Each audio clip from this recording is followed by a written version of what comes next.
Auzubillahiminash-shaytanir-rajim. Bismillahir-rahmanir-rahim. Lecture number 3, first year, chapter number 1, assessment of uncertainty in final Maillard value.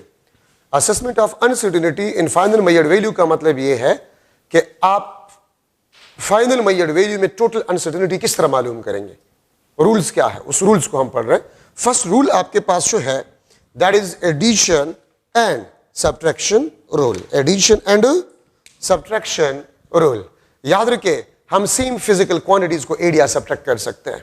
मास को आप मास के साथ add कर सकते हैं, टाइम को आप टाइम के साथ ऐड कर सकते हैं, लेंथ को आप लेंथ के साथ ऐड कर सकते हैं. मास को आप टाइम के साथ ऐड नहीं कर सकते, लेंथ को आप टाइम के साथ ऐड नहीं कर सकते. आप डिफरेंट फिजिकल क्वांटिटीज को ऐड नहीं कर सकते. अगर मैं आपसे पूछूं कि 5 किलोग्राम प्लस 3 सेकंड्स, तो मैं इसको ऐड नहीं कर सकता. ये आपके पास 5 किलोग्राम प्लस 3 सेकंड ही होगा.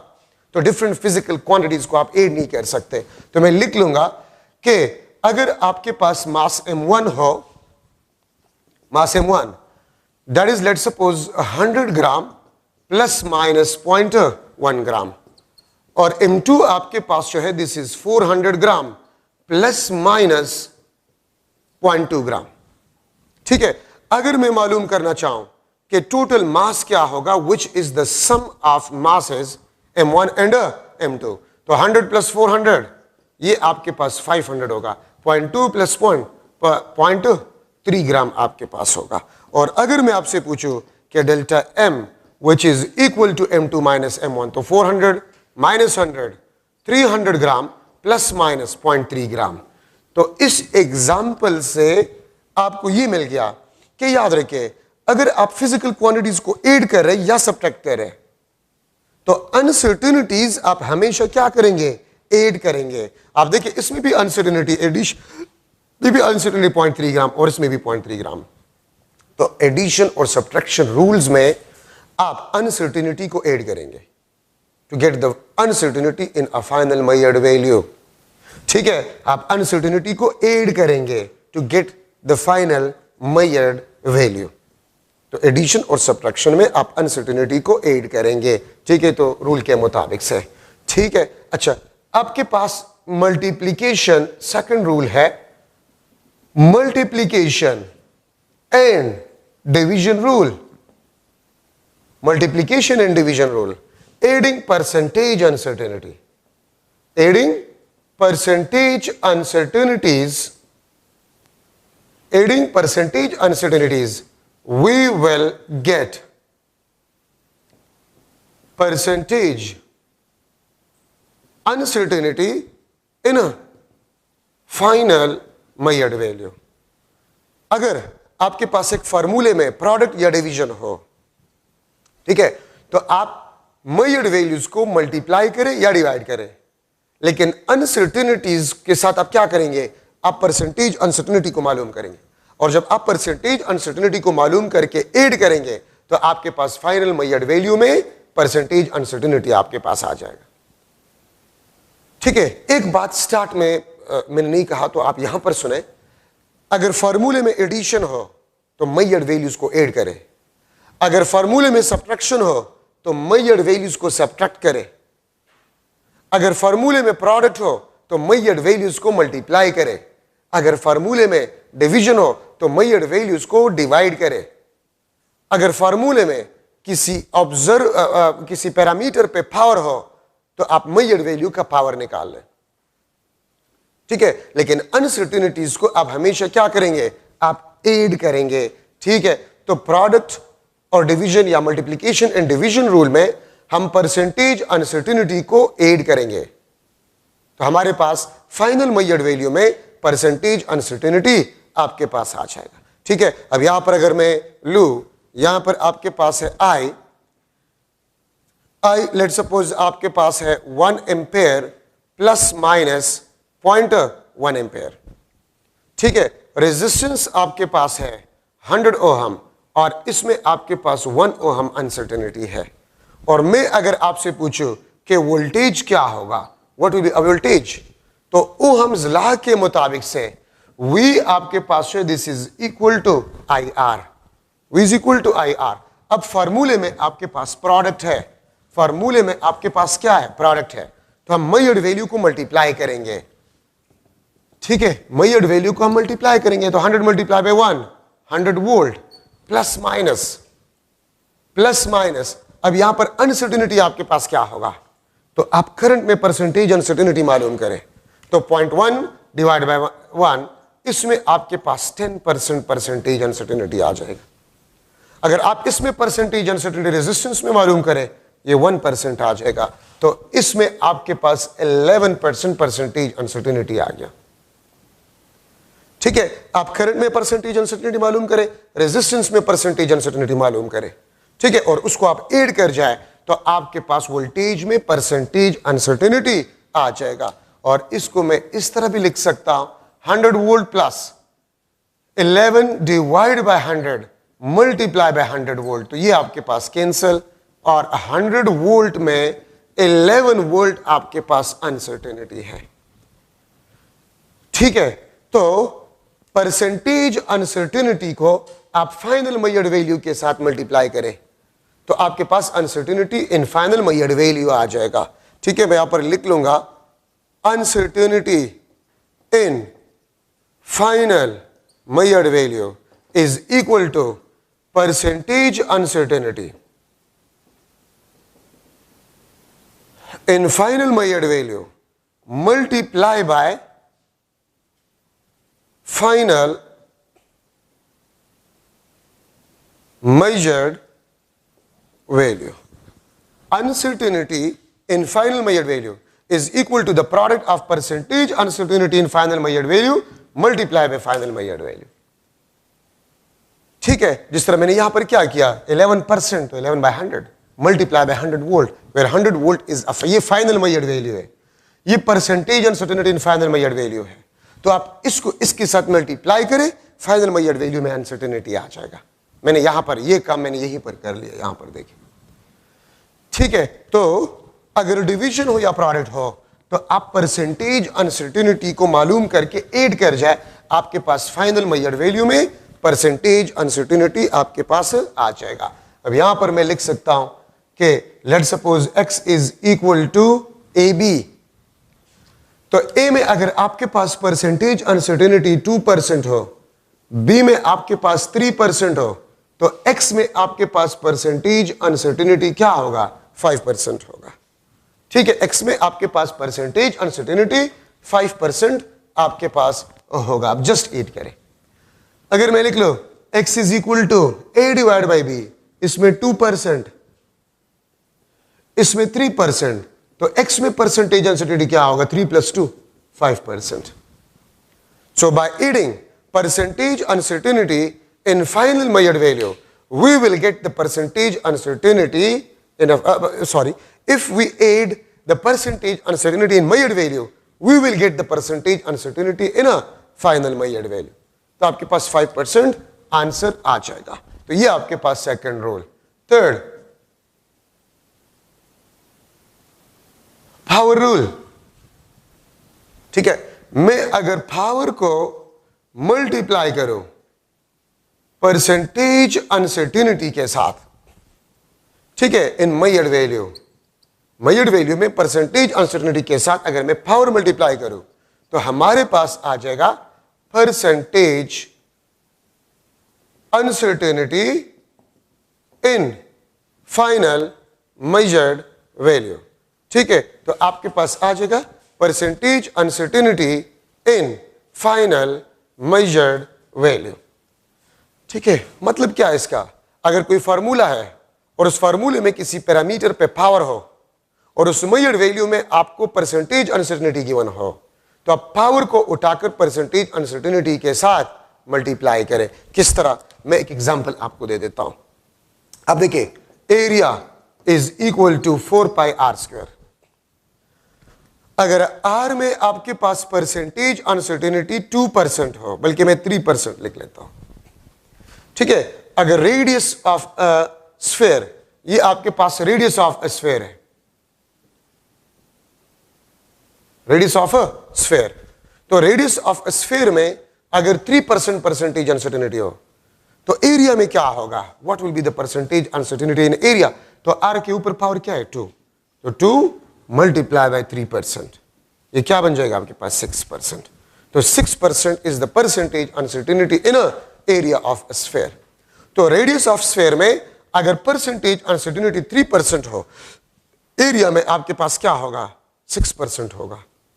तो r का पावर 2 है, पावर को उठाकर परसेंटेज अनसर्टेनिटी ऑफ रेडियस के साथ मल्टीप्लाई करें, आपके पास एरिया में टोटल परसेंटेज अनसर्टेनिटी आपके पास आ जाएगा। ठीक है, तो ये आपके पास जो है पावर रूल। ठीक है, अगर मैं आपसे पूछूं रेडियस ऑफ स्फीयर में 3% परसेंटेज अनसर्टेनिटी है, वॉल्यूम ऑफ स्फीयर में क्या होगा? ये volume of sphere 4/3 pi r cube. तो अब r पे 3 पावर है, ठीक है, और रेडियस में वही मैं ले रहा हूं 3% परसेंटेज अनसर्टेनिटी है, तो वॉल्यूम में कितना होगा? तो वहां पर 3 पावर है, तो 3 मल्टीप्लाई बाय 3%, ये आपके पास 9% वॉल्यूम में आ जाएगा। ठीक है, तो वॉल्यूम ऑफ स्फीयर में परसेंटेज अनसर्टेनिटी आपके पास 9% होगा। तो ये आपके पास पावर रूल है। अगर मैं लिख लो एक MCQ में लिख लो x is equal to AB cube divide by C। A में 2% परसेंटेज अनसर्टेनिटी है, B में 3% परसेंटेज अनसर्टेनिटी, बल्कि मैं 1% लिख लेता हूं इसमें। ठीक है, और C में 3% में ले लेता हूं। तो आप ये बताएं the percentage uncertainty in x will be equal to dash. ठीक है, x में परसेंटेज अनसर्टेनिटी आपके पास क्या होगा?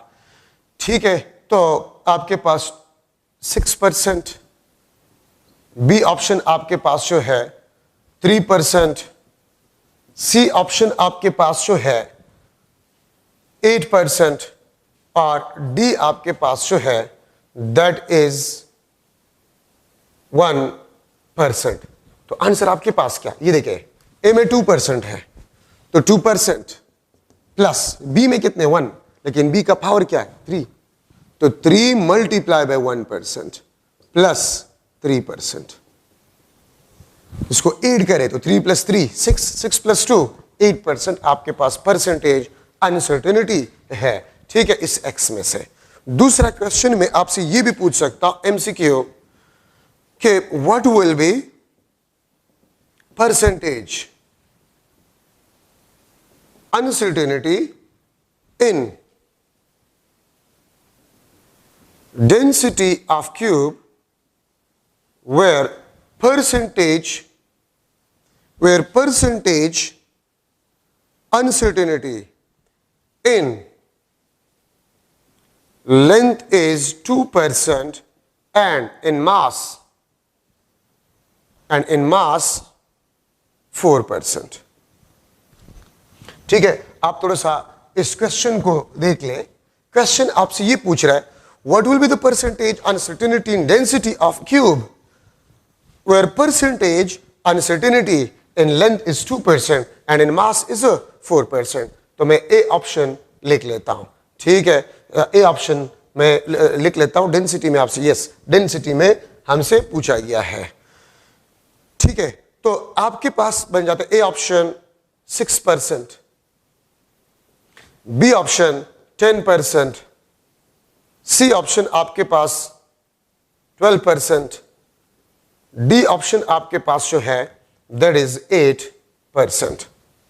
ठीक है, तो आप फर्स्ट ऑफ ऑल देखिए बॉडी क्या है, क्यूब है, तो क्यूब का जो डेंसिटी आपके पास होते हैं मास पर यूनिट वॉल्यूम। डेंसिटी का फार्मूला क्या होता है? मास पर यूनिट वॉल्यूम। और वॉल्यूम ऑफ अ क्यूब आपके पास क्या होता है? L cube. Volume of a cube L cube, तो मास में 4%। अगर आप देखिए मास में 4% गिवन है दिस वन।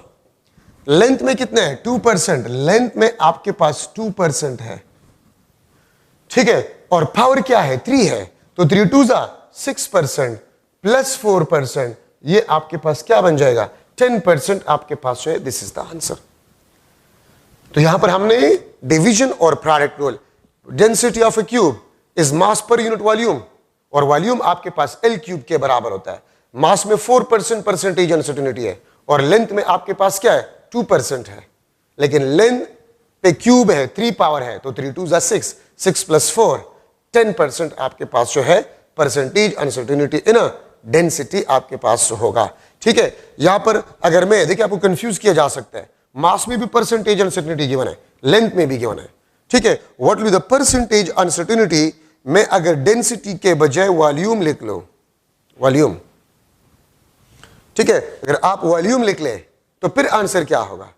तो देखिए, ये मास फिर फजूल है, इसको आपने इस्तेमाल नहीं करना है।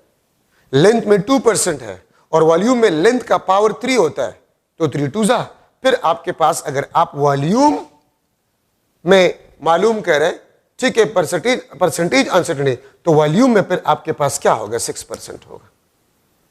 फिर ये आपके पास आंसर होगा, ये वॉल्यूम में और ये आपके पास डेंसिटी में। ठीक है, क्यों?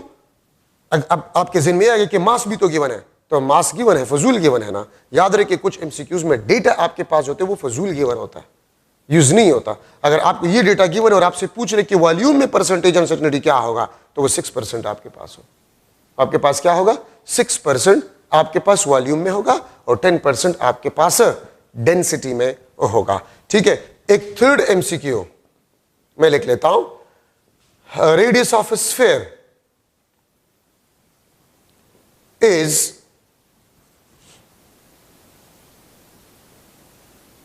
0.25 सेंटीमीटर। ठीक है, radius of sphere is 0.25 centimetre. Percentage uncertainty, percentage uncertainty in mass of sphere is 2%, is a 2%। Then मैं आपसे कितने क्वेश्चन कर सकता हूं? First question, percentage uncertainty in radius, ये एक क्वेश्चन। Then percentage uncertainty in radius. Second question, percentage uncertainty in a area. Third question, percentage uncertainty in volume. Fourth question, percentage uncertainty in density of sphere. ठीक है, ये आपके पास एक और MCQs, third number MCQ है आपके पास। This is MCQ number third number MCQ है। रेडियस ऑफ स्फीयर आपको दिया गया है। ठीक है, radius of sphere is 0.25 centimetre. ठीक है, अगर आपके पास रेडियस ऑफ स्फीयर में 0.2% परसेंटेज अनसर्टेनिटी है, सही है, तो आपके पास परसेंटेज अनसर्टेनिटी इन रेडियस क्या होगा, परसेंटेज अनसर्टेनिटी इन एरिया क्या होगा, परसेंटेज अनसर्टेनिटी इन वॉल्यूम क्या होगा, परसेंटेज अनसर्टेनिटी इन डेंसिटी क्या होगा। ठीक है, तो 4 क्वेश्चंस है, 1 2 3 4, 4 क्वेश्चंस आपसे पूछे जा सकते हैं। ठीक है, तो देखिए, अब यहां पर एक कंफ्यूजन है, और वो कंफ्यूजन क्या है? अगर आप लोग देखें तो रेडियस में तो 0.25 सेंटीमीटर गिवन है, और मुझे तो रेडियस में अनसर्टेनिटी और एरर गिवन नहीं है, तो मैं क्या करूंगा? क्योंकि परसेंटेज अनसर्टेनिटी के लिए, परसेंटेज अनसर्टेनिटी इन रेडियस, इसके लिए तो जरूरी है अनसर्टेनिटी या error divide by measured value, multiply by 100%, multiply by 100%। Percentage uncertainty in radius, this is equal to uncertainty divide by measured value multiply by 100%। तो अगर आप इस एमसीक्यू को देखें तो इसमें तो मेजर्ड वैल्यू गिवन है, अनसर्टेनिटी गिवन नहीं है, एरर गिवन नहीं है, तो फिर मैं परसेंटेज को किस तरह मालूम कर सकता हूं? तो याद रखिए, अगर आपको एरर गिवन नहीं है, आपको अनसर्टेनिटी गिवन नहीं है, तो फिर आप गिवन डेटा से अंदाजा लगाएंगे कि कौन सा डिवाइस इस्तेमाल हुआ है। तो देखिए, सेंटीमीटर में 2 डेसिमल प्लेसेस है, तो अगर सेंटीमीटर में 2 डेसिमल प्लेसेस है, तो इसका मतलब ये कि वर्नियर कैलिपर से ये मेजर्ड है। तो अब देखिए, आपके पास आ जाएगा 0.01 डिवाइड बाय 0.25 मल्टीप्लाई बाय 100%, और अगर आप इसको करें तो 4% आ जाएगा। अगर आपको एरर और अनसर्टेनिटी गिवन ना हो, आपको एरर और अनसर्टेनिटी गिवन ना हो, तो फिर आप मेजर्ड वैल्यू के डेटा से, आप मेजर्ड वैल्यू के डेटा से अंदाजा लगा लें, ठीक है, कि कौन सा डिवाइस इस्तेमाल हो गया है, कौन सा डिवाइस इस्तेमाल हो गया है। ठीक है, तो उस डेटा से आपको पता चले कि कौन सा डिवाइस है। तो 4%, ठीक है। 2 डेसिमल प्लेसेस है सेंटीमीटर में, तो अगर 2 सेंटीमीटर है आपके पास, 2 डेसिमल प्लेसेस है सेंटीमीटर में, इसका मतलब है कि वो कैलिपर यूज हुआ है, ठीक है। तो 0.01 डिवाइड बाय 0.25 मल्टीप्लाई बाय 100%, और ये आपके पास 4% हो जाए। आपके पास क्या हो जाएगा? 4% आपके पास आंसर हो जाएगा। अच्छा, तो रेडियस का आंसर, फर्स्ट क्वेश्चन रेडियस, ठीक है, रेडियस में 4% है। Area of sphere 4 pi r square, तो आर पे 2 है, 2 4 जा 8। एरिया में एरिया आपके पास जो है, ये फर्स्ट, ये सेकंड, तो सेकंड में एरिया में 8%। वॉल्यूम में आपके पास जो है, volume of sphere 4/3 pi r cube, इसमें आर पे क्यूब है, तो 3 4 जा 12%, ठीक है। तो 8%, 4%, ठीक है। रेडियस में 4%, एरिया में 8%, वॉल्यूम में 12%, और डेंसिटी में मास पर यूनिट वॉल्यूम, तो मास में आपको दिया गया है 2% और वॉल्यूम में 12%, तो आपके पास वॉल्यूम में, डेंसिटी में 14% आंसर। डेंसिटी में आपके पास 14% आंसर आपके पास आ गया, ठीक है। तो these are some model MCQs in the power rule, ठीक है। पावर रूल में आपके पास ये कुछ मॉडल एमसीक्यूज है, ठीक है। रेडियस ऑफ स्फीयर में ये, तो जब आपको अनसर्टेनिटी गिवन नहीं हो तो फिर आप डेसिमल प्लेसेस से अंदाजा लगाएंगे कि कौन सा डिवाइस जो है वो यूज हुआ होगा, ठीक है। तो सेंटीमीटर में 2 डेसिमल प्लेसेस है, तो वर्नियर कैलिपर यूज हुआ है। अगर सेंटीमीटर में 1 डेसिमल प्लेस है तो रूलर, अगर सेंटीमीटर में 3 डेसिमल प्लेसेस है तो screw gauge.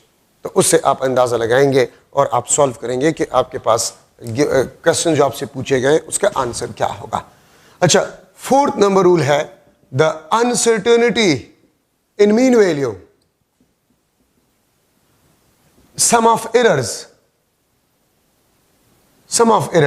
divide by number of observation, जिसको मीन डेविएशन भी कहते हैं, ठीक है। मीन वैल्यू में अनसर्टेनिटी क्या होगा?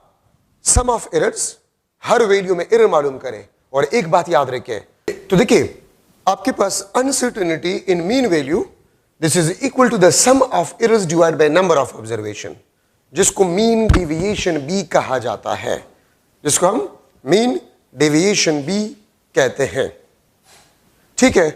तो देखिए एरर्स, अब क्वेश्चन ये है कि अगर आपके पास एक्चुअल वैल्यू ना हो तो फिर आप क्या करेंगे? एरर किस तरह मालूम करेंगे? तो याद रखिए, फिर मीन वैल्यू को कंसिडर किया जाता है as actual value, mean value को कंसिडर किया जाता है एज एक्चुअल वैल्यू, ठीक है। और मीन वैल्यू आप किस तरह निकालते हैं? The sum of measured value divide by number of observation, इसको मीन वैल्यू कहते हैं। और एग्जैक्टली इसी तरह sum of errors divide by number of observation, इसको मीन डेविएशन कहते हैं। तो मीन वैल्यू में एरर इस तरह मालूम किया जाता है। बाकी इसमें कोई खास एमसीक्यू पॉइंट नहीं है, बस सिर्फ ये बात याद रखें कि sum of errors divide by number of observations, ठीक है। मीन डेविएशन, ये मीन वैल्यू में आपके पास जो है एरर होगा।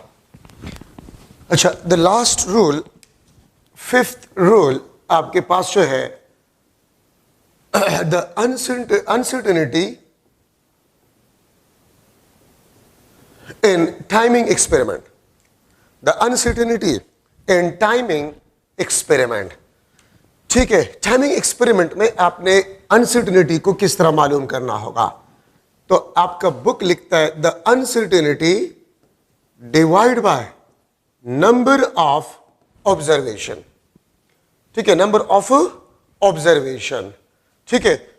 तो नंबर ऑफ वाइब्रेशन यहां पर लिखा गया है, नंबर ऑफ वाइब्रेशंस, ठीक है। ये आपको टाइमिंग एक्सपेरिमेंट में अनसर्टेनिटी के बारे में बताता है।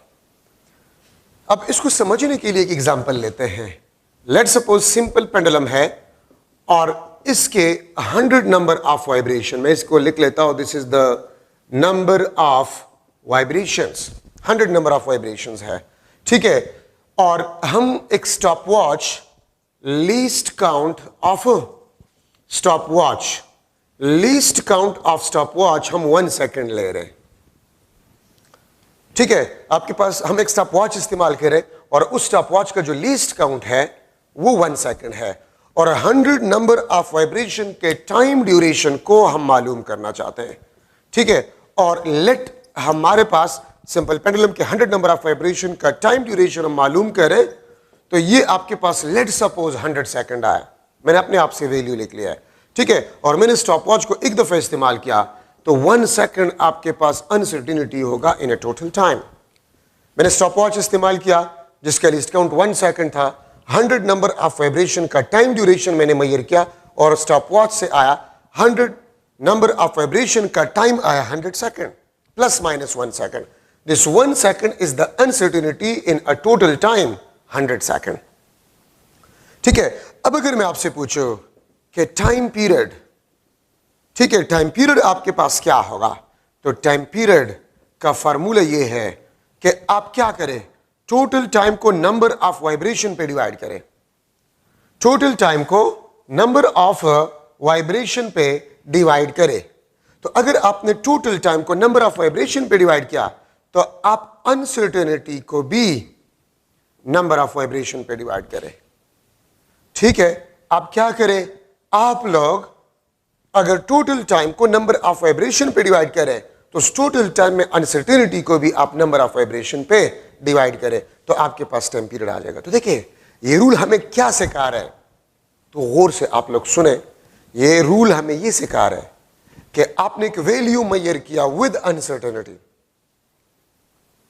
जरूरी नहीं कि आपके पास वाइब्रेशन या सिंपल पेंडुलम या मास कोई और वैल्यू भी आपको दिया जा सकता है विद अनसर्टेनिटी।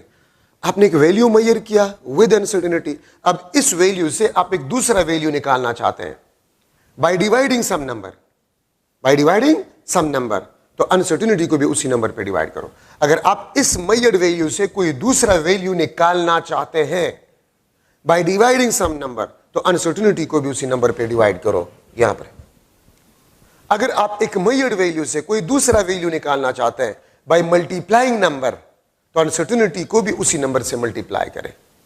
तो अगर आपने मेजर्ड वैल्यू को डिवाइड किया किसी नंबर से तो अनसर्टेनिटी को भी उसी नंबर से डिवाइड करें। अगर आपने एक मेजर्ड वैल्यू को मल्टीप्लाई किया किसी नंबर के साथ तो अनसर्टेनिटी को भी उसी नंबर के साथ मल्टीप्लाई करें। ये रूल आपको ये सिखा रहा है बेसिकली। ठीक है, तो मैं यहां पर टाइम पीरियड को अगर लिख लो तो 100 divide by 100 1 second plus minus 0.01 second. तो देखिए 1 सेकंड में 100 सेकंड में 1 सेकंड अनसर्टेनिटी है।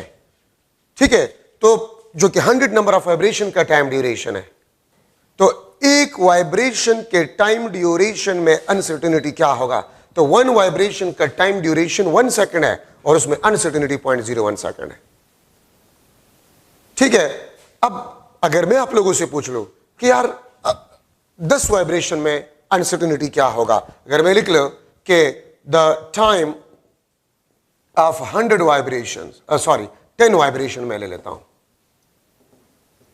ठीक है, the time of 10 vibrations, the time of 10 vibration, तो आप क्या करेंगे, आप 10 मल्टीप्लाई करें इस साइड पे भी और इस साइड पे भी, 10 multiply by 1 second plus minus 10 multiply by 0.01 second.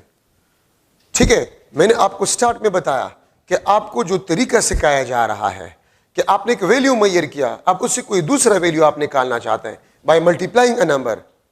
ठीक है, तो आप दोनों साइड पे नंबर को मल्टीप्लाई करें। ये 10 टाइम का 10t का आपके पास 10 सेकंड टाइम आ जाएगा और 0.1 सेकंड आपके पास अनसर्टेनिटी आ जाएगा। ठीक है, तो अगर आप एक नंबर मल्टीप्लाई करें टाइम के साथ तो उसमें अनसर्टेनिटी जो था उसके साथ भी आप वही नंबर मल्टीप्लाई करें। ठीक है, अगर आप कोई नंबर डिवाइड कर रहे हैं, मेजर्ड वैल्यू को नंबर पे डिवाइड करें तो उसमें अनसर्टेनिटी को भी आप नंबर पे डिवाइड करेंगे।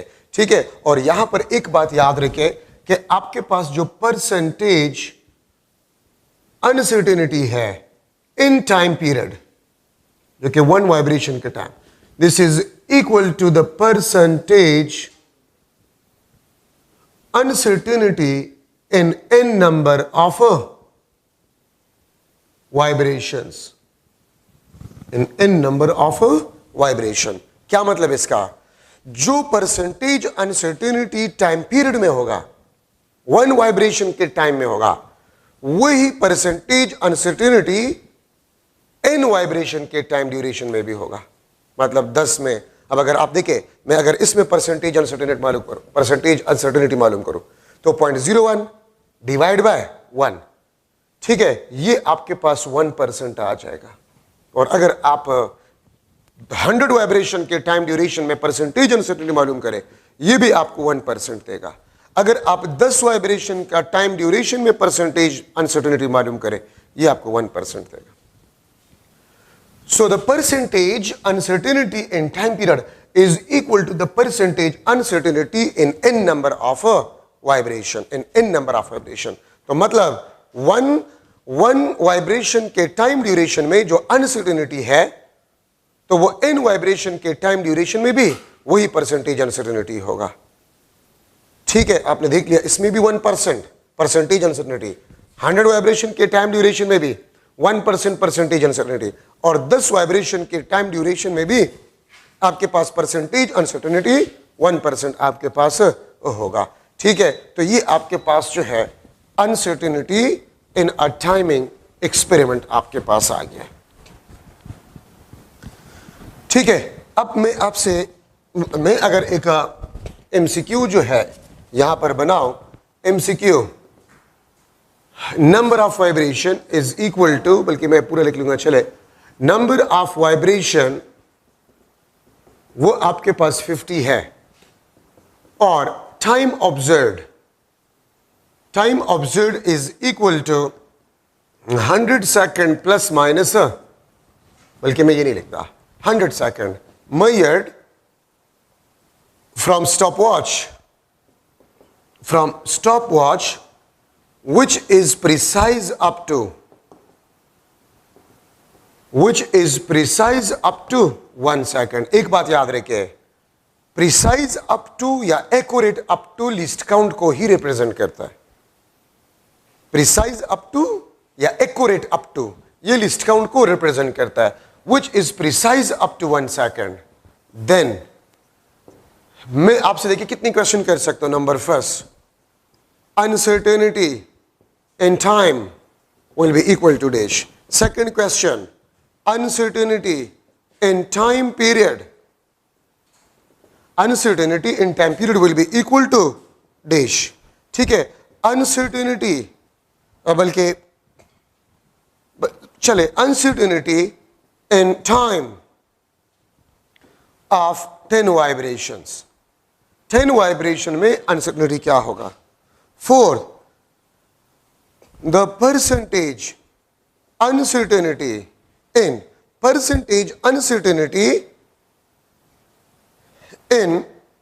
टाइम पीरियड में आपके पास परसेंटेज अनसर्टेनिटी क्या होगा। ये मुख्तलिफ क्वेश्चंस में आपसे पूछ सकता हूं।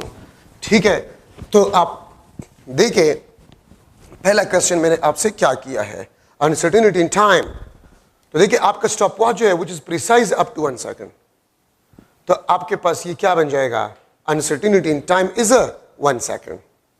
अनसर्टेनिटी इन टाइम पीरियड, तो देखिए 50 वाइब्रेशन है आपके पास, तो मैं लिख लूंगा t is equal to 100 second plus minus 1 second. ये आपके पास 50 नंबर ऑफ वाइब्रेशन का टाइम ड्यूरेशन है। अगर मैं टाइम पीरियड मालूम करना चाहता हूं तो 100 सेकेंड को भी 50 पे डिवाइड करें और 1 सेकेंड को भी 50 पे डिवाइड करें। तो टाइम पीरियड आपके पास 2 सेकेंड प्लस माइनस 0.2 सेकेंड। ठीक है, आपके पास 1 तो 100.02 सेकेंड आते हैं मेरे ख्याल में। ठीक है, 1 इंटू 50.0 तो 0, ये 0.02 सेकेंड आपके पास आ जाए। ठीक है, ये आपके पास टाइम पीरियड है। तो देखिए ये 1 सेकेंड टाइम में, मैंने आपसे टाइम में अनसर्टेनिटी का पूछा है, टाइम पीरियड में नहीं। 1 सेकेंड अनसर्टेनिटी, टाइम पीरियड में मैं अगर आपसे अनसर्टेनिटी का पूछूं टाइम पीरियड में, तो वो 0.02 सेकेंड है, वो 0.02 सेकेंड है टाइम पीरियड में। 10 वाइब्रेशन, तो आप 10 को टाइम पीरियड में अनसर्टेनिटी के साथ मल्टीप्लाई करें। ठीक है, तो ये आपके पास बन जाएगा 10 मल्टीप्लाई बाय 0.02। अगर आप इसको मल्टीप्लाई करें तो आपके पास 10 वाइब्रेशन। अगर 20 वाइब्रेशन हो 20 मल्टीप्लाई बाय 0.02 सेकंड। अगर 5 वाइब्रेशन हो 5 मल्टीप्लाई बाय 0.02 सेकंड। ठीक है, ये आपके पास 10 वाइब्रेशन में अनसर्टेनिटी आपके पास आ गया है। परसेंटेज अनसर्टेनिटी, तो आप या तो टाइम पीरियड में परसेंटेज अनसर्टेनिटी मालूम करें या आप उसमें मालूम करें। ठीक है, तो ये आपको बता रहे कि 1% टाइम में भी परसेंटेज अनसर्टेनिटी होगा और 1% आपके पास टाइम पीरियड में भी परसेंटेज अनसर्टेनिटी आपके पास होगा। ठीक है, तो ये आपके पास जो है एक मॉडल एमसीक्यू है ये टाइमिंग एक्सपेरिमेंट में। और मैंने आपको स्टार्ट में बताया कि ये आपको ऐसे तरीका से कहा है, ठीक है, कि आप नंबर आप मतलब अगर एक वैल्यू से कोई दूसरा वैल्यू निकालना चाहते बाय डिवाइडिंग अ नंबर, तो अनसर्टेनिटी को भी उसी नंबर पे डिवाइड करें। ठीक है, अगर आप एक मेजर्ड वैल्यू से कोई दूसरा वैल्यू निकालना चाहते हैं बाय मल्टीप्लाइंग अ नंबर, तो अनसर्टेनिटी को भी आप मल्टीप्लाई करें एक नंबर के साथ। अब अगर मैं एक एमसीक्यू जो है बनाऊं, ये आपके पास 4 आइडेंटिकल स्फेयर्स है। ठीक है, ये आपके पास 4 आइडेंटिकल स्फेयर है। मैं इसको अगर लिख लूं L1 is equal to 10.0 centimetre. ठीक है, और ये आपके पास यहां तक जो है, यहां तक L2 आपके पास जो है दिस इज 50.0 सेंटीमीटर। ठीक है, और ये आपके पास 4 आइडेंटिकल स्फेयर्स है। 4 आइडेंटिकल स्फेयर्स है, तो मैं आपसे पूछ सकता हूं then uncertainty in diameter of each sphere will be dash, then uncertainty in diameter of each sphere will be dash। ये फिगर में आप देखिए 4 आइडेंटिकल स्फेयर्स है, L1 10 centimetre, L2 50.0 centimetre, 4 identical spheres है, तो डायमीटर में आपके पास अनसर्टेनिटी जो है वो क्या होगा। ठीक है, तो मैं यहां पर लिख लेता हूं 1 divide by 20 centimetre, 0.2 centimetre, 0.1 centimetre, और डी ऑप्शन आपके पास जो है 1 डिवाइड बाय 40 सेंटीमीटर। ठीक है, तो ये आपके पास मुख्तलिफ ऑप्शंस है एक डायमीटर। तो आप क्या करेंगे आप लोग, ये देखिए ये लेंथ कितना है 50.0, तो आप क्या करेंगे, आप सबसे पहले इस लेंथ को मालूम करेंगे, दिस इज L, और ये L किस चीज के बराबर है 4 टाइम्स ऑफ अ डायमीटर, ये 4 स्फेयर्स का डायमीटर है। तो L आप देखें 50, इससे अगर आप ये निकाल लें तो ये 4D आपके पास आ जाएगा। तो 50.0 सेंटीमीटर प्लस माइनस 10.0 सेंटीमीटर, तो आपके पास L जो कि 4D के बराबर है, L जो कि 4D के बराबर है, ये 40.0 सेंटीमीटर आपके पास बन जाएगा। अब अगर ये 40.0 सेंटीमीटर बन गया, इसमें अनसर्टेनिटी क्या होगा, इस 40 सेंटीमीटर में अनसर्टेनिटी जो है वो क्या होगी, ये माइनस है 50 माइनस 10, तो 40 आपके पास आ गया। अब इस 40 सेंटीमीटर में अनसर्टेनिटी क्या होगा, तो देखिए हमने L2 और L1 को सब्ट्रैक्ट किया, और एडिशन और सब्ट्रैक्शन रूल में हमने क्या पढ़ा कि अनसर्टेनिटी को हम ऐड करते हैं। तो अगर आपको इसमें अनसर्टेनिटी गिवन ना हो तो इस डेसिमल प्लेस से आप अंदाजा लगा सकते हैं कि इसमें अनसर्टेनिटी आपके पास क्या है 0.1 सेंटीमीटर, रूलर से यूज किया गया है। अगर इसमें अनसर्टेनिटी गिवन नहीं है तो प्लस माइनस 0.1 सेंटीमीटर, और हमने 50 माइनस 10 40, तो 0.1 और 0.1 ऐड करें 0.2 centimetre, because uncertainty is always added. ठीक है, अब मैं डायमीटर मालूम करना चाहता हूं, तो 40.0 सेंटीमीटर को भी 4 पे डिवाइड करें और 0.2 सेंटीमीटर को भी आप 4 पे डिवाइड करें, 0.2 को भी आप 4 पे डिवाइड करें। ठीक है, तो ये आपके पास डायमीटर में, डायमीटर आ गया 10.0 centimetre plus minus 1 divide by 20 centimetre, तो डायमीटर में 1 डिवाइड बाय 20 सेंटीमीटर अनसर्टेनिटी है। और अगर मैं आपसे ये पूछूं कि रेडियस में अनसर्टेनिटी क्या होगा, रेडियस में, तो इसको फर्दर हाफ करें, क्योंकि डायमीटर आपके पास किस रेडियस आपके पास किस चीज के बराबर होता है, d/2, तो ±1 डिवाइड बाई 20 सेंटीमीटर, ठीक है, डिवाइड बाय 2, ठीक है, ये आपके पास रेडियस में अनसर्टेनिटी आ जाएगा। तो देखिए अब ये तो वाइब्रेशन वाली बात नहीं है, मैंने कहा ये L2 है, ये L1 है। मैंने आपसे क्वेश्चन पूछा है कि ईच स्फीयर के डायमीटर में अनसर्टेनिटी क्या होगा, ठीक है, तो आप इस लेंथ से इसको सब्ट्रैक्ट करेंगे, आपके पास ये आ जाएगा 4D, ठीक है, और फिर 4 पे डिवाइड करें तो आपके पास डायमीटर आ जाएगा। और अनसर्टेनिटी किस तरह कैलकुलेट किया जाता है वो मैंने कैलकुलेट कर लिया, ठीक है। तो मैं लास्ट में फिर यही बात आपको बता रहा हूं कि टाइमिंग एक्सपेरिमेंट आपको ये बता रहा है कि अगर आप एक मेजर्ड वैल्यू से कोई दूसरा वैल्यू निकाल रहे हैं बाय डिवाइडिंग सम नंबर, तो अनसर्टेनिटी को भी उसी नंबर पे डिवाइड करो। अगर आप एक नंबर को मल्टीप्लाई करें तो अनसर्टेनिटी को भी नंबर से मल्टीप्लाई करें। ये आपको बेसिकली ये रूल सिखा रहा है, ठीक है। तो ये आपके पास एक मॉडल एमसीक्यू जो कि टाइमिंग एक्सपेरिमेंट पे ही बना हुआ है। सो ये आपके पास assessment of uncertainty in final measured value. आप एमसीक्यूज ट्राई करें, इंशाल्लाह आपको कोई प्रॉब्लम नहीं होगा, ठीक है। अच्छा, अब यहां पर हम स्टार्ट करें precision.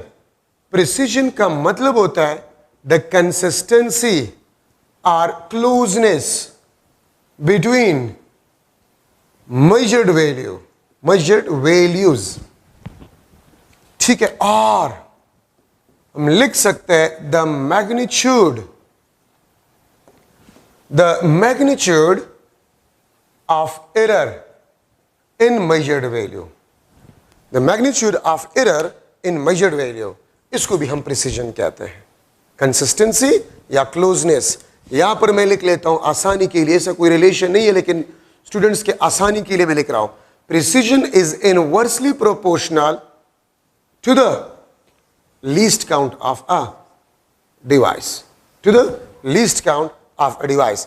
Precision is inversely proportional to the least count of a device. अगर लीस्ट काउंट कम है, प्रिसीजन ज्यादा होगा। अब मेरे पास रूलर है, वर्नियर कैलिपर है, स्क्रू गेज है, तो इसमें प्रिसीजन किसका ज्यादा होगा? स्क्रू गेज का प्रिसीजन ज्यादा है। और अगर ruler, vernier caliper, screw gauge और माइकलसन इंटरफेरोमीटर, तो माइकलसन इंटरफेरोमीटर का प्रिसीजन सबसे ज्यादा है, क्योंकि वो विजिबल लाइट के वेवलेंथ को भी मेजर कर सकता है। तो magnitude of error and the consistency और क्लोजनेस बिटवीन मेजर्ड वैल्यू, ठीक है। Precision is inversely proportional to the least count. तो अगर आपको मुख्तलिफ डिवाइसेस गिवन है, कौन सा ज्यादा प्रिसाइज है? जिसका लिस्ट काउंट कम होगा। और एक और important relation, precision is directly proportional to the number of decimal places. आप देखें ना, 0.1 centimetre, 0.01 centimetre, 0.001 centimetre. So this is more precise. This is a more precise. ये आपके पास less precise है, ठीक है। तो मेजर्ड वैल्यूज में आप देखेंगे कि जितने करीब होंगे मेजर्ड वैल्यूज, उसका प्रिसीजन उतना ही ज्यादा होगा। अगर मैं लूं ए ऑब्जर्वेशन 5.2 सेंटीमीटर, 6.1 सेंटीमीटर, ठीक है, 4.8 सेंटीमीटर। दूसरे ऑब्जर्वेशन है बी 6.2 सेंटीमीटर, 6.1 सेंटीमीटर, 6.3 सेंटीमीटर।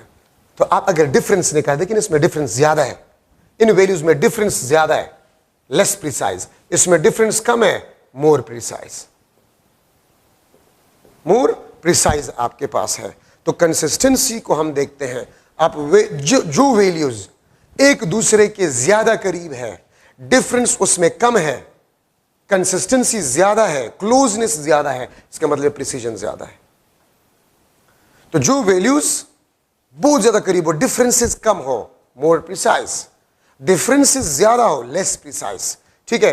तो ये दो रिलेशन आपको बहुत कुछ बताएगा। अगर मैं लिख लो कि 5.1 सेंटीमीटर, 5.12 सेंटीमीटर, 5.13 सेंटीमीटर, ठीक है, इसमें आप मुझे बताएं 134 सेंटीमीटर, इसमें आप मुझे बताएं कौन सा ज्यादा प्रिसाइज है? तो इसमें 3 डेसिमल प्लेसेस है, इसमें 2 डेसिमल प्लेसेस में 1 डेसिमल प्लेसेस है। So this is more precise.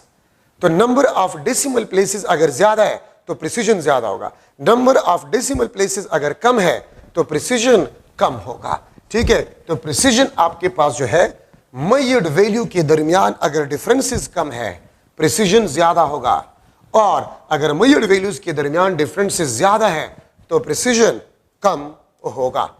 ठीक है, ये बात याद रखिए। Accuracy the closeness of measured value with actual value. ठीक है, और इसका डेफिनेशन आपके पास ये भी है, the magnitude of relative error, the magnitude of relative error, इसको हम एक्यूरेसी कहते हैं। The magnitude of relative error is known as accuracy. देखिए, प्रिसीजन में हम मेजर्ड वैल्यूज के दरमियान क्लोजनेस देखते हैं, एक दूसरे मेजर्ड वैल्यूज के दरमियान हम क्लोजनेस देखते हैं, और एक्यूरेसी में हम मेजर्ड वैल्यू का क्लोजनेस एक्चुअल वैल्यू के साथ देखते हैं। ठीक है, देखिए प्रिसीजन में हम क्लोजनेस एक्चुअल का कोई जिक्र ही हम नहीं करते, अगर वैल्यूज एक्चुअल है या नहीं उसे हमारा कोई काम नहीं है, लेकिन एक दूसरे के साथ कितने क्लोज है मेजर्ड वैल्यू वो प्रिसीजन कहलाता है। लेकिन एक्यूरेसी में मेजर्ड वैल्यू एक्चुअल वैल्यू के कितने करीब है उसको हम एक्यूरेसी कहते हैं। ठीक है, और यहां पर मैं लिख सकता हूं accuracy is inversely proportional to the relative error. ठीक है, या मैं इस तरह भी लिख सकता हूं accuracy is inversely proportional to error divide by measured value, या accuracy is directly proportional to the ratio of measured value and error. तो यहां पर मैं लिख सकता हूं this is directly proportional to the measured value, और मेजर्ड वैल्यू मैग्नीट्यूड होता है ना, तो accuracy is directly proportional to the magnitude. ठीक है, लेकिन इसके लिए if the error is kept constant. देखिए, अगर आप मुझसे पूछ ले कि रिलेटिव एरर का मतलब क्या होता है, तो रिलेटिव एरर का मतलब होता है the error in unit quantity measured. मैं स्टूडेंट्स को एक सिंपल मिसाल देता हूं कि क्लास में 100 स्टूडेंट्स हैं, क्लास में 100 स्टूडेंट्स हैं। ठीक है, और हर एक स्टूडेंट के पास जो पॉकेट मनी है, हर एक स्टूडेंट के पास जो पॉकेट मनी है उसके पॉकेट मनी में 1-1 रुपए की अनसर्टेनिटी है, तो पर स्टूडेंट अनसर्टेनिटी 1 रुपीज का है, और 100 स्टूडेंट्स है तो टोटल अनसर्टेनिटी कितना होगा? Total uncertainty 100 rupees. तो फ्रैक्शनल मींस पर स्टूडेंट अनसर्टेनिटी। फ्रैक्शनल या रिलेटिव अनसर्टेनिटी का मतलब क्या होता है? पर स्टूडेंट अनसर्टेनिटी। और टोटल अनसर्टेनिटी अगर आप ले रहे हैं वो सिर्फ हम अनसर्टेनिटी कहलाता है। तो accuracy is directly proportional to the magnitude if the error is kept constant. इसका मतलब क्या बनता है? इसका मतलब ये होता है इसका कि मैं रूलर से डिफरेंट लेंथ को मेजर कर रहा हूं, मैं रूलर से डिफरेंट लेंथ को मेजर कर रहा हूं। लेंथ ऑफ अ मार्कर, मैं इसी रूलर से मैं अपना हाइट मेजर कर लेता हूं, मैं इसी रूलर से इस व्हाइट बोर्ड का लेंथ मेजर कर लेता हूं। तो मैंने तो डिवाइस सिंगल डिवाइस इस्तेमाल किया ना, मैंने सिंगल डिवाइस इस्तेमाल किया, तो प्रिसीजन तो सेम होगा। लेंथ ऑफ मार्कर, मेरा हाइट और इस व्हाइट बोर्ड का लेंथ, इसका प्रिसीजन सेम होगा, लेकिन एक्यूरेसी तो सेम नहीं है, एक्यूरेसी डिफरेंट होगा। अब मार्कर का लेंथ, मेरा हाइट और व्हाइट बोर्ड का लेंथ कौन सा ज्यादा है? व्हाइट बोर्ड का लेंथ ज्यादा है, उसका मैग्नीट्यूड ज्यादा होगा। तो अगर आप लोग, मैं एक इंपॉर्टेंट कंसेप्ट यहां पर लिख रहा हूं, important concept, using single device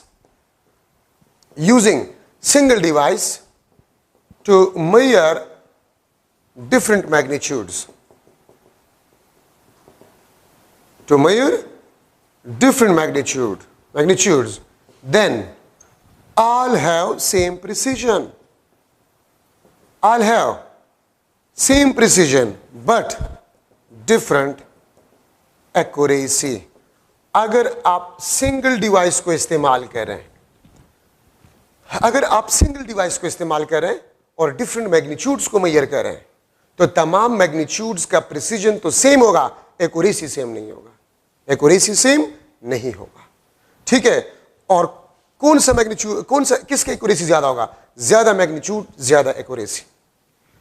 तो आप अगर सिंगल डिवाइस इस्तेमाल कर रहे हैं तो जिस क्वांटिटी का मैग्नीट्यूड ज्यादा है, it will be more accurate, it will be more accurate.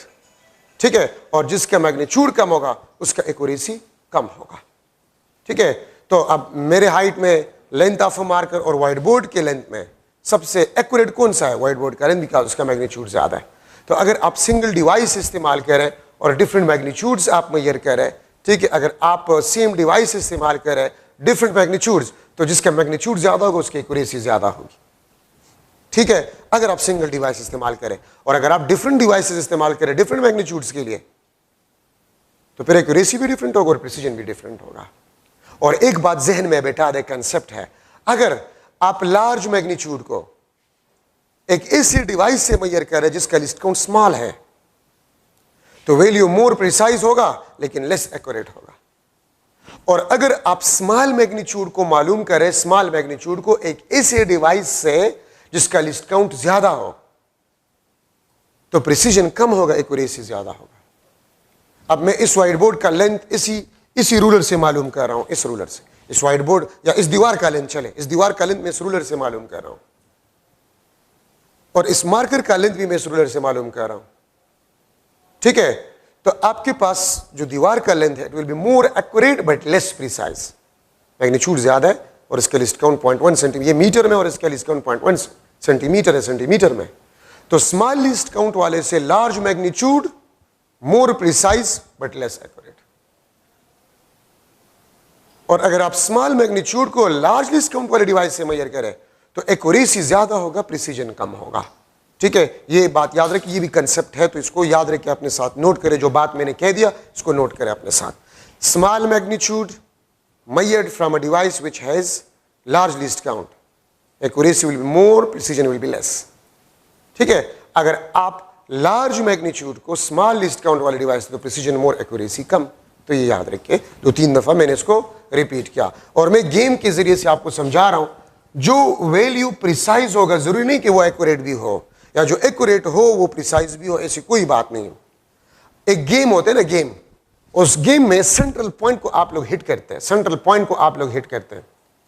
तो लेट्स सपोज 3 प्लेयर्स है, 3 प्लेयर्स, ठीक है, एक प्लेयर, ए प्लेयर, वो 4 दफा ट्राई करता है, ये ए प्लेयर है 4 दफा ट्राई करता है, ठीक है, और बी प्लेयर, ये बी प्लेयर है, तो ए को आप देखिए मोर प्रिसाइज, नजदीक नजदीक पॉइंट्स को उसने हिट किया है, but less accurate, less accurate. ठीक है, और आप बी को देखें, ये आपके पास लेस प्रिसाइज है बट मोर एक्यूरेट, क्योंकि 2 दफा सेंट्रल पॉइंट को हिट भी किया और ये भी नजदीक है उसके मुकाबले, but more accurate, more accurate आपके पास होगा।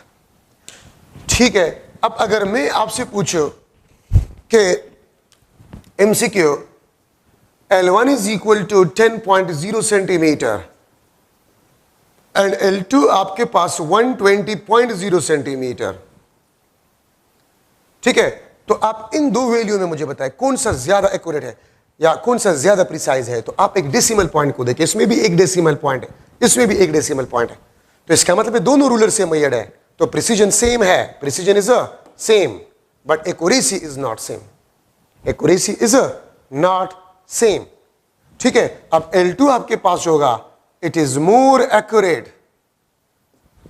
ठीक है, L1 and L2 single device, ये एक डेसिमल प्लेस आपको बता रहे हैं कि हमने सिंगल डिवाइस इस्तेमाल किया है, तो L1 और L2 आपके पास है सेम प्रिसीजन, प्रिसीजन सेम है दोनों का, एक्यूरेसी आपके पास जो है वो डिफरेंट है। ठीक है, L1 L2 आपके पास 120 मैग्नीट्यूड ज्यादा है, सिंगल डिवाइस जिसका मैग्नीट्यूड ज्यादा होगा it will be more accurate. ठीक है, तो अगर एक वैल्यू आपके पास प्रिसाइज हो, ठीक है, तो जरूरी आपके पास नहीं है कि वो आपके पास एक्यूरेट भी हो, ये आपके पास जरूरी नहीं है। तो इस पे आप थोड़ा सा प्रैक्टिस करें। ठीक है, 4th लेक्चर में मैं सिग्निफिकेंट फिगर और डायमेंशन, आपका ये फर्स्ट चैप्टर खत्म हो जाएगा इंशाल्लाह। ठीक है, तो आप डायमेंशन और सिग्निफिकेंट फिगर पढ़े, इंशाल्लाह आपका ये चैप्टर खत्म हो जाएगा, फिर हम वेक्टर चैप्टर को शुरू करेंगे। Thank you so much.